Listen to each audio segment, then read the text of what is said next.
Deyəsən bura qoymalıyıq. Aha, bura qoymalısınız. Aha. Davay.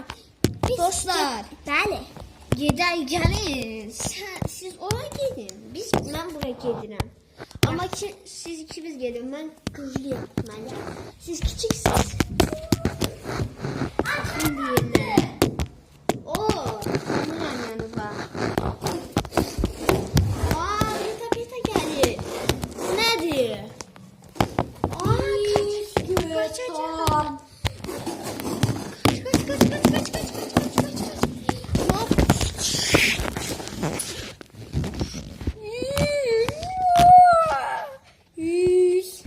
Stop. Hadi getir. Uçalım. Burada bir şey. Ona gittiğince bak. Oyda.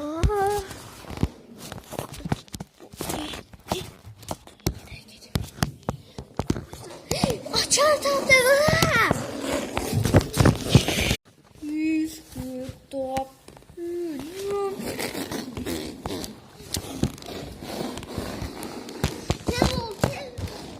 Kaçtı o gitti. Dostlar neredesiniz dostlar? Harada gittiniz? Ben taktım. Düşün aşağı. Ah, yıkıldı. Ayağı yaralandı. Tez ola. Açar. Gülməz. Sen açar tapdın. Aha, mən açar. Mən də tapmışam. Mən qoyuyorum açarımı. Bizə axırıncı açar lazımdır. Qoydum mən. Bizə axırıncı açar lazımdır. Dostum yaxşısan, yaralandın. Yox, pisəm. Ay ayağım sındı. Tak.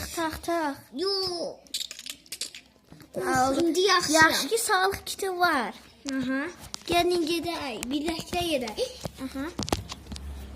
Mən qabaqdan gedirəm, gəlin birlikdə gedək. Neysə gedim. Ne səsli gəlir oradan sonra? Gəl gedək. Kaç. Dostum benim. İyi dostum. Kaç. Seni de kaçacağım.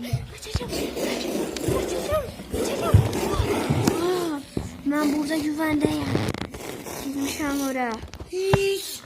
Stop.